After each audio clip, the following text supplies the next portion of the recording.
What's up, folks? I'm Private Hudson, and this is The Padre. Before I begin, I'd like to thank Patrick Hickey Jr. for providing me with the key for this game. I met him recently at a small retro game convention. He's a professor of journalism, an author, and the voice actor for this game's protagonist. Padre starts out with a letter being delivered informing you that Cardinal Benedictus has gone missing. You pack your bags and head to his last known location, presented via cutscene extremely similar to the introduction of the original Alone in the Dark game. From there, you go from room to room of a creepy mansion, finding items, killing zombies, and solving puzzles while looking for the Cardinal. The Padre is currently in early access on Steam and is a point-and-click horror adventure game, heavily inspired by the original Alone in the Dark, as well as old adventure games. The Alone in the Dark influence is definitely there, with its camera angles, the setting, zombies, and I would even say that the voxel-style graphics are a throwback to Alone in the Dark's blocky-style primitive polygons. However, the Padre isn't scary, and there isn't much of a survival element to it. You'll die more to the game's instant death traps than you will to any of its enemies, and the current save system simply spawns you back in the room you just came from, so you don't lose any progress. The latter is subject to change, however. Also, the saving is currently bugged. If you have more than 6 bullets in your pistol, you will lose any additional ammunition when you respawn. It's weird because that's all that you lose. You don't lose any health potions or anything else, just extra pistol ammo.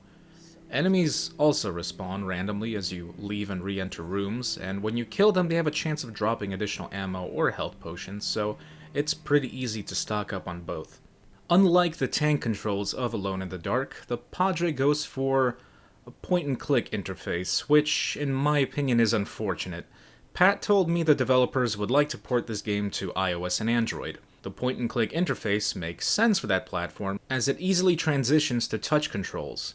But it's not great for the PC, especially when you take into account the game's camera angles, and that the entire game is mouse-driven, meaning combat, movement, interaction, everything is tied to the left click. What makes things even worse is that it looks like they wanted to bring this to mobile devices from the beginning. I assume this because on my monitor, which has a 2560 by 1440 resolution, sections of the game look like they were designed for ants.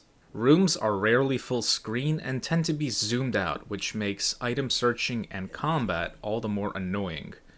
Combat in general is brain dead. You take out your crowbar and basically you wait for the enemy to stumble close to you. Then you keep clicking on him until he dies. Since everything is mouse driven, I don't recommend moving around, as you'll misclick and enter a room by accident, or walk into the zombie instead and take damage. And even when you're clicking on the zombie, you'll without a doubt end up misclicking at times anyway. The click has to be exactly precise, or else the blow just doesn't land. Aside from the crowbar, there's a pistol, which I rarely ever use. Ammo isn't an issue since enemies respawn and drop it. The problem with the pistol is that you need to aim it over the enemy until the targeting reticule is precise and then fire. Honestly, it's just so much easier just to spam click the crowbar. Then there's a torch, which I haven't found a single use for yet. And I also believe there's a shotgun, but I'm currently stuck in the game, so I've yet to encounter it. The biggest issue with the Padre is that it plays more like an old-school, unforgiving point-and-click adventure game with obtuse puzzles instead of a survival horror one. Yes, I know that Alone in the Dark had some really obtuse puzzle solving required, but there's a reason why when we talk about survival horror classics nowadays, we usually bring up games like Resident Evil and Silent Hill. It's the same reason why we usually bring up Doom and Quake when we talk about classic first-person shooters, as opposed to Wolfenstein 3D. Sure, Alone and Wolf 3D were the originals that pretty much spawned their own respective genre. Of course, they were revolutionary, I'm not denying that, but both of those games are over 25 years old, and they have not aged well. The same can be said of the point-and-click adventure genre, as the Padre is greatly inspired by the old ones, which haven't aged well either. Instant deaths in the Padre are common. Walk into a ghost and you die. Well, the same thing happened in Alone in the Dark too. Other times, puzzles will kill you, but you see, there's a reason why modern adventure games like Deponia have a skip option for these really silly puzzles, and why instant death traps aren't much of a thing anymore either in the genre. Those things were never fun. Padre's formula is basically going from room to room, figuring out puzzles with occasional uninteresting combat along the way. Some of these puzzles aren't too bad, and even if you die, it's a learning experience.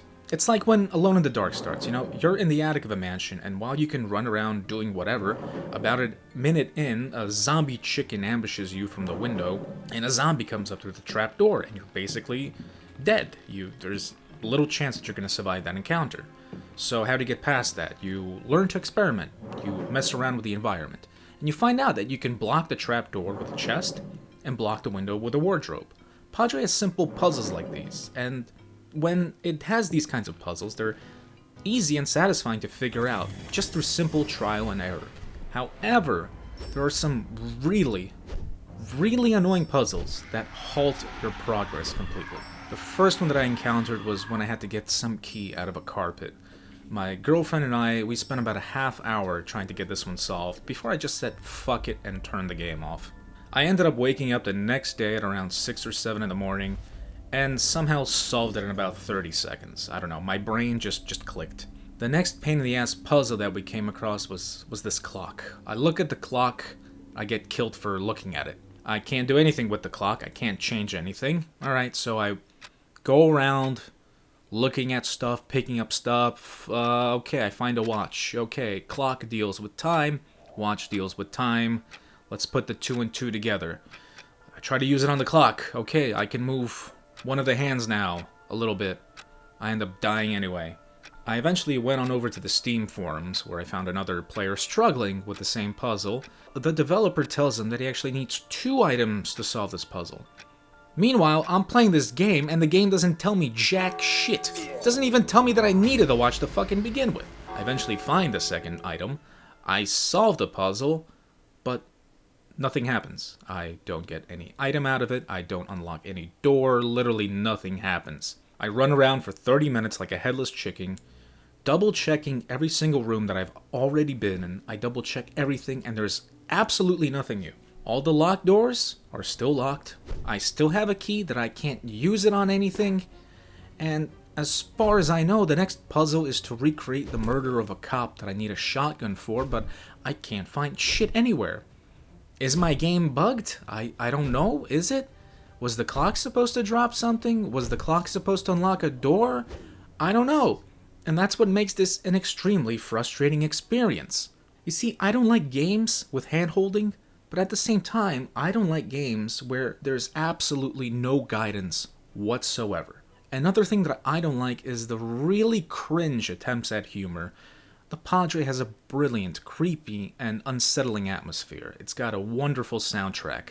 The journals and letters that you find are also very well written. There's this whole story about a woman's husband who died, and she ends up going crazy, believing that he'll come back, and ends up murdering anyone who comes close to her property. And then this entire build-up, this whole thing, it just gets ruined because you come across a crowbar. It's named after Gordon Freeman. And then you come across a guy who gives you a pistol and tells you, "It's dangerous to go alone. Take this."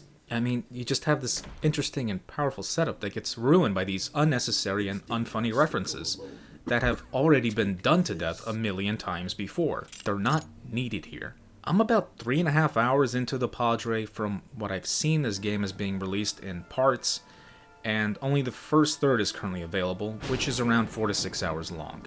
Despite the large amount of criticism I have towards this game, I'm not hating on it. I'm hoping that it will improve, as I really loved it for the first 2 hours, and then those really annoying puzzles came up. I really love the atmosphere and the art style, and this is coming from somebody who hates voxel-type graphics. Padre needs some heavy rebalancing. At the moment, the combat is a pointless joke, and the real difficulty comes in figuring out how to solve these cryptic puzzles. If developers are truly that nostalgic that they want to recreate such an old experience reusing the same bad mechanics that were dropped a long time ago, at the very least they should introduce an optional hint system for people who value their time. There's a reason why the episodical reimagining of King's Quest does not have the hundreds of instant deaths anymore, like the original one had. Before I go, I wanted to thank Pat again for providing me with a key for this game. He's a really cool guy. Also, for those who don't know, I actually made a Patreon account a while back. I never really advertised it or mentioned it. or brought it up anywhere aside from sometimes linking it in the description of some of my videos. I was under the assumption that I'd never get a patron until this channel got larger. Much to my surprise, I got my first patron recently. Thank you, Jordan. I have no idea how you found that page since I stopped linking it a while ago, but I very much appreciate it.